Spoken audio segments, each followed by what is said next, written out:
Selamat pagi, selamat berjumpa kembali di mata pelajaran ilmu pengetahuan sosial. Mudah-mudahan pertemuan kali ini Pak Guru jumpai kalian juga dalam keadaan sehat walafiat. Dan anak-anakku sekalian, sebagaimana biasa di pertemuan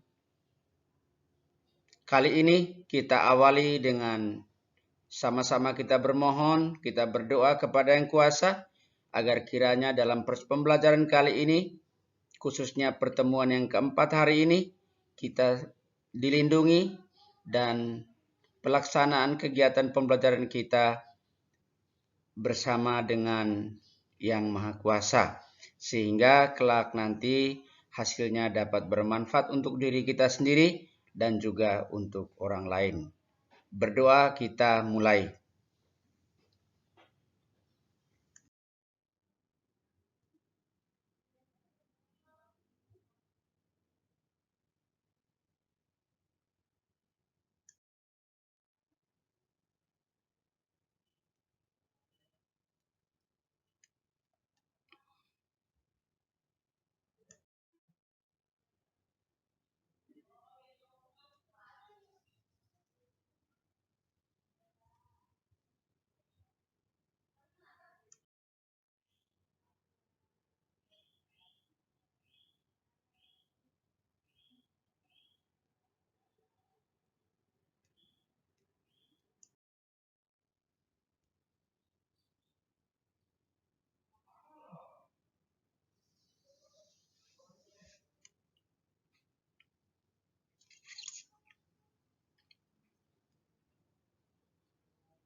Anak-anakku semuanya, sampailah kita pembahasan materi dalam pertemuan keempat kali ini. Dan sebelumnya Pak Guru harapkan agar kalian memiliki karakter bertanggung jawab, di mana kalian dulu waktu kelas 7 yang diharapkan oleh sekolah adalah disiplin, waktu kalian kelas 8 yang diharapkan adalah jujur, dan di kelas 9 saat ini kalian nanti kelak menjadi anak yang bertanggung jawab. Anak-anakku sekalian, itu adalah harapan kita semua yang menjadi bekal hidup kalian ke depan, yang menjadi kebiasaan hidup kalian ke depan, sehingga bisa dicontoh oleh orang lain.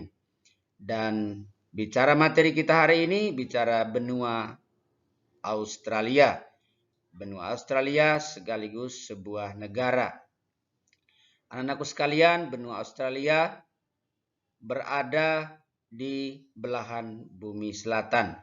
Ada beberapa hal yang penting yang perlu kita uraikan dari benua Australia yang sekaligus sebuah negara. Yang pertama adalah iklimnya. Benua Australia berdasarkan letak lintangnya, maka Australia memiliki 3 potensi iklim. Ada iklim tropis, ada iklim subtropis, dan ada iklim sedang. Dengan demikian, Australia memiliki musim yang beraneka ragam.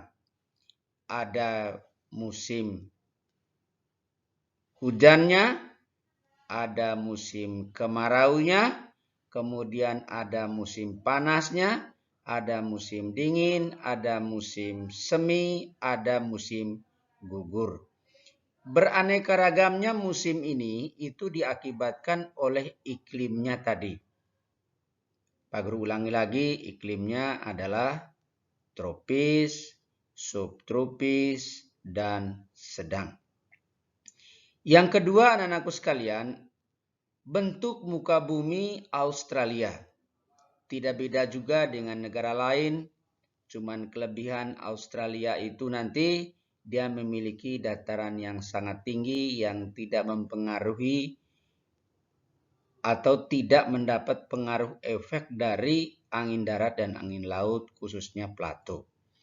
Dan bentuk permukaan bumi Australia ada yang disebut dengan daerah datar, ada yang disebut dengan daerah dataran rendah, ada yang disebut dengan daerah dataran tinggi, dan ada tadi yang disebut dengan daerah plato.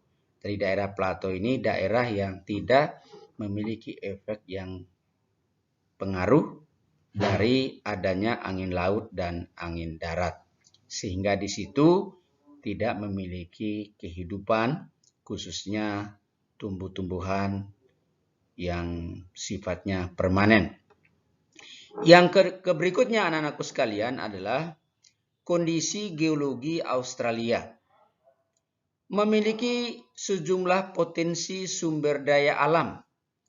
Misalnya ada minyak, ada gas bumi, ada emas, dan ada juga barang-barang tambang lainnya yang tidak kalah pentingnya dengan negara-negara lain di dunia. Dan tentu saja dari kondisi geologi ini mendatangkan keuntungan besar buat Australia, sehingga seperti kita ketahui saat ini Australia merupakan negara maju. Berikutnya yang kita bicarakan adalah flora dan fauna.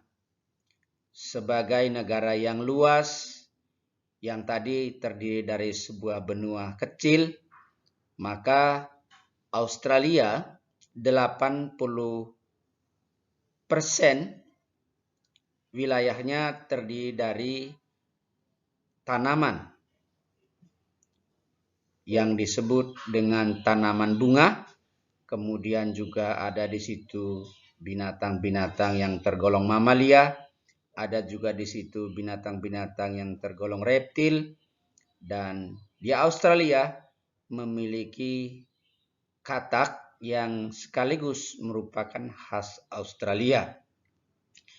Flora dan fauna ini sebagaimana kita nonton di media sosial, kita baca di buku, ada binatang-binatang yang unik di sana, yang seperti kita lihat ada namanya kanguru.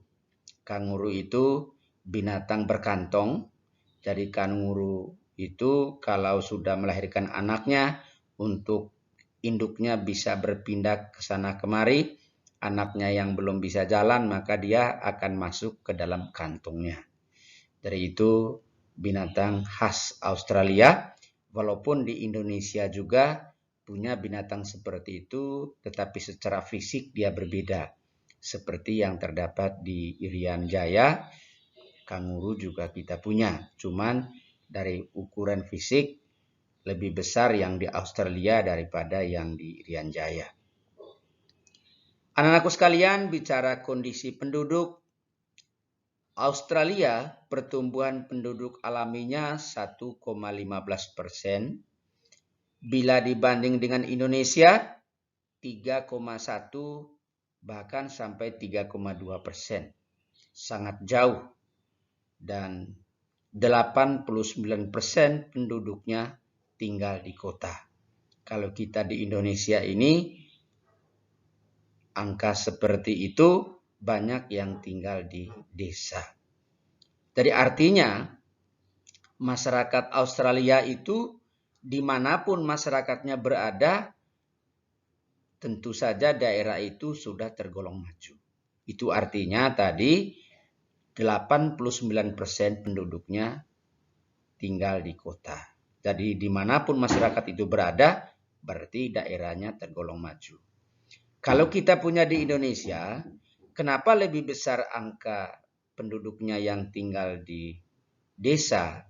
Karena desa yang dimaksud di Indonesia ini adalah desa yang primitif, desa yang tradisional, yang terbelakang, yang terisolir oleh berbagai hal-hal yang menjadi kemajuan di kota. Misalnya tidak memiliki jaringan internet, kemudian tidak memiliki jaringan listrik, dan lain sebagainya. Apalagi sarana transportasi.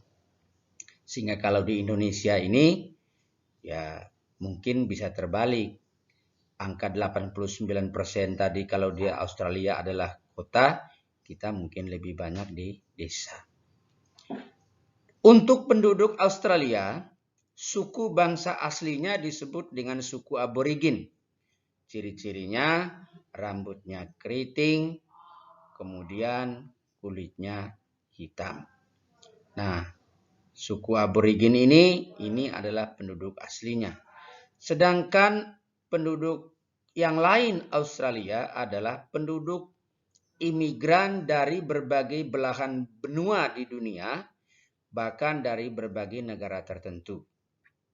Yang dominan di Australia saat ini adalah imigran dari Inggris. Jadi kalau kalian melihat di layar televisi, maka pemimpin-pemimpin di Australia, pejabat-pejabat Australia itu semuanya berkulit putih. Dan itu artinya mereka adalah penduduk imigran. Tetapi untuk penduduk asli tadi, karena dia tergolong primitif, sehingga di Australia itu untuk suku aborigin ini mereka dilokalisasi.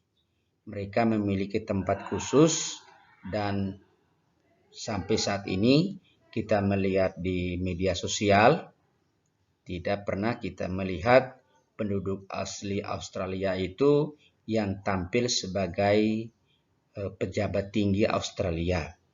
Ini kita tidak tahu persis apa yang menjadi persoalan di sana. Itu adalah kewenangan negara Australia itu sendiri.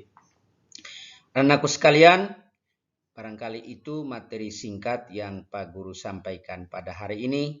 Dan nanti tolong kalian baca buku paket kalian untuk menyempurnakan materi kita pada hari ini.